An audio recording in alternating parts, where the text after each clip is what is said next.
When Bioshock first released in 2007, it was an instant classic. While the game's director Ken Levine had worked on a few games before, including writing and designing System Shock 2, the critically acclaimed spiritual predecessor to the Bioshock series, Bioshock 1 is really what turned him into one of video gaming's most notable auteurs, a distinct, recognizable name in the industry, and it's not surprising that the game had such a profound effect on his image given how brimming with creativity it was. To this day, it's one of the most unique, inventive, and downright weird original IPs in gaming. In fact, I'd argue that the only thing holding Levine back from obtaining the same status as creatives like, maybe not quite Kojima, but Miyazaki or Cory Barlog is a lack of output. Ever since Bioshock came out 16 years ago, Levine has only helmed one released project, Bioshock Infinite, and while we know what he's working on next, it could very well be anywhere from a year away to 5. It's crazy to think that Infinite came out when I was in middle school, and his next game probably won't come out until I have my master's.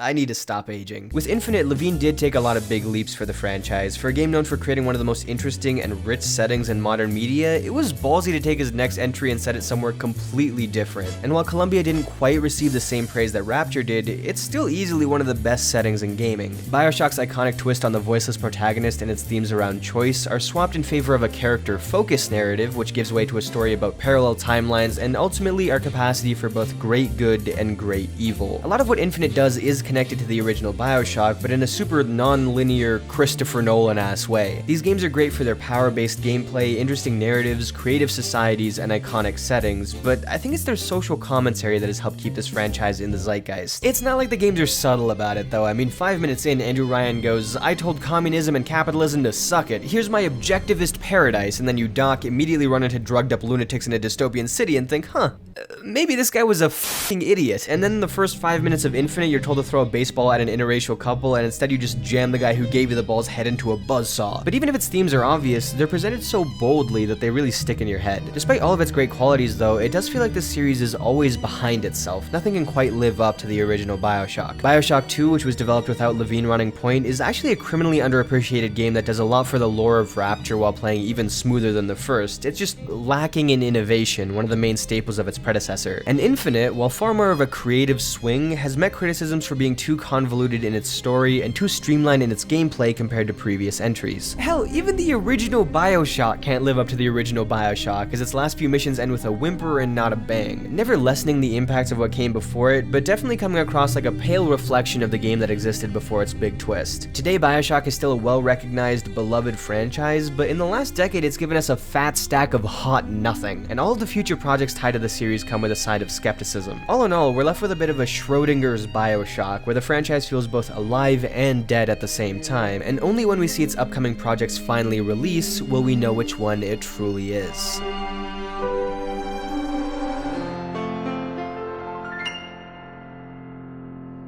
Now, if you're not inundated with Bioshock, you might have heard whispers of there being a Bioshock 4 in development, but you probably think it's just another unconfirmed rumor, which really goes to show how dry of a spell we've been in for this franchise, because this sequel was announced officially by the publisher 4 years ago, stating that a new entry in the franchise was in development and it was coming from a new studio called Cloud Chamber. What happened to the previous developer? Well, we'll get to that soon. They also mentioned that the game would still be in heavy development for a few years, which, I mean, I guess that part checks out. That is where all of the official news stops though. We just know that a new game is in development. Keep in mind, this was told to us 4 years ago. But Colin Moriarty from the Sacred Symbols podcast did have some extra information that's been corroborated by Eurogamer and VGC, which is that the next game takes place in the 1960s in an Antarctic city called Borealis. The 1960s would place it around the same time as Bioshock 1, and job listings seem to point at Borealis being a dense, open world, bigger than those that came before it. Additional leaks have pointed to, among other details, the game being called Bioshock Isolation and having mirroring cities, one underneath the other. These cities are said to have conflicting ideologies, and the two sides are engaged in some kind of a vertical war. But the reason I'm skimming through these leaks in particular is because the person leaking this information has A, been called out by Jason Schreier, who claims all of these leaks are nonsense. B, the leaker claimed last year that this game is in development hell and that he will stop covering it from here on out, which kind of feels like a way to distance himself from a bunch of information that's already shown to be false. And C, his name is Oops Leaks, which sounds more like the words a geriatric old man says when defecating in a nursing home than the name of a reputable source of news, so take it all with a mountain of salt. That said, I will link to some of the extra information he's put out about Bioshock 4 in the description, just in case you're interested. I wish there was more I could say about Bioshock 4's development, but that's really it. Just some rumors, most unsubstantiated, and the official announcement that it's at least in the works. As for the studio that's making the game, Cloud Chamber was founded by former Firaxis executive producer Kelly Gilmore and seems like a relatively small team. The Firaxis connection is interesting considering the job listings that mention that they're looking for people who can create systemic world moments in an open world game, and Firaxis of course being behind the Civilization and XCOM games. It'll be interesting to see when, if ever, this Bioshock sequel is officially revealed, and whether it can live up to the legacy of this series considering Ken Levine won't be on the project. Speaking of which, where is that guy?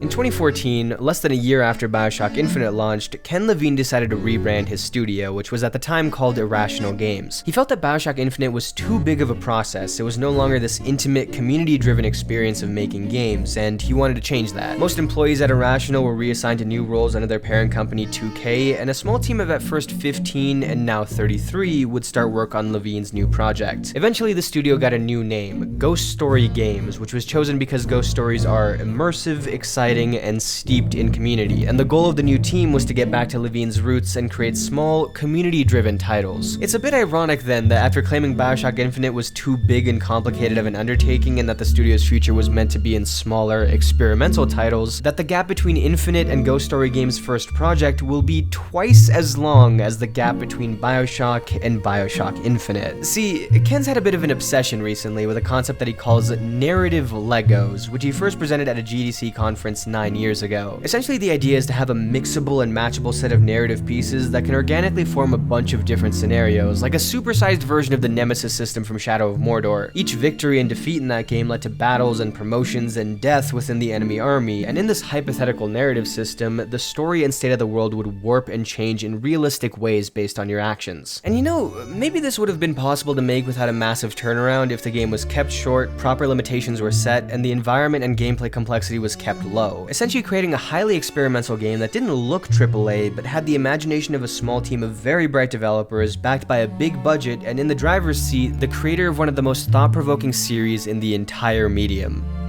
But that isn't what Ghost Story Games seems to be making. You remember Jason Schreier, that dude from before? Well, he published an article that discussed some of the internal struggles at Ghost Story Games, where it seemed like Levine's ideas were constantly growing in scope, and a lot of the team's work was being outright scrapped left and right in pursuit of perfection. Their small, intimate game was becoming much larger, and at the center of it was still this seemingly impossible to pull off narrative structure. The problems mentioned in this article lined up with those at Irrational years prior, where it seemed like Levine's eclectic style would lead to quite a bit of overturn at all stages of development, and then it was basically official. Ken Levine's new game was in development hell.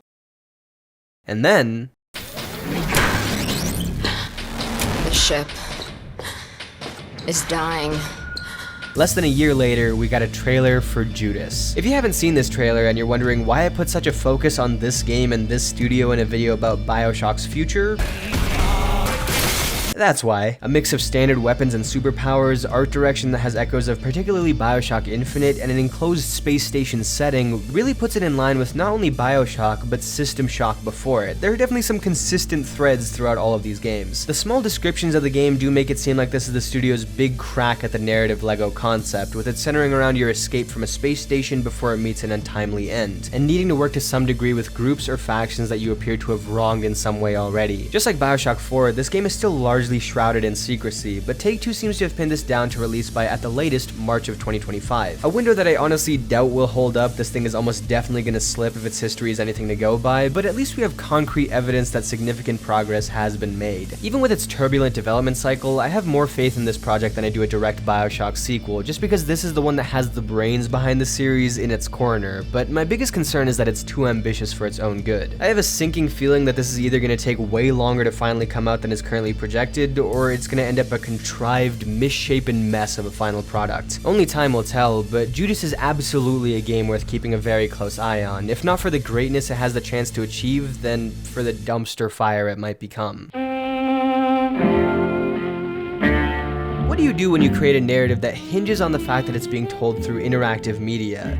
apparently adapted to non-interactive media. A movie adaptation of Bioshock has been pitched since the prehistoric times of 2008. Originally, it was being led by Gore Verbinski, who directed Pirates of the Caribbean, and was going to be written by John Logan from The Aviator, but as budgets went up, other projects got in the way, and studios looked around at the failing video game adaptations around them. It wound up swapping directors a few times, support around the film began to dwindle, and ultimately Ken Levine decided he'd rather not stake the idea out to some half-assed movie project. After yet another long silence, though, we did get confirmation that a new movie adaptation would be coming to Netflix, from director Francis Lawrence from I Am Legend and writer Michael Green from Blade Runner 2049. The pair have been working with Take-Two and Ken Levine on the project, and at the very least, having Levine as a collaborator is a good sign, although I can't say I'm not skeptical that some of the game's themes, particularly choice and the lack of it, won't be nearly as powerful without a controller in your hand. There's no release date for this one either, and I'm guessing at this point you might have realized why I use the phrase Schrodinger's Bioshock. There's simultaneously so much to look forward to and absolutely nothing concrete to point to. The most solid piece of information we have for any of this is a short, cryptic reveal trailer for a game that's likely over 2 years away and technically has the least to do with the Bioshock name. The development of the series has always been turbulent though. None of the games have had particularly smooth development cycles, and neither have the potential adaptations, so being pulled in every which direction isn't really new to Bioshock fans. But in my opinion, the last thing this series can be is boring. Everything around it should be a risk, so in a weird way it's almost encouraging to see how messy Bioshock remains. If things went too smoothly, then the ideas probably weren't all that challenging. And it'll be very interesting to look back on it years later and see if these projects help keep that mess alive or helped kill it.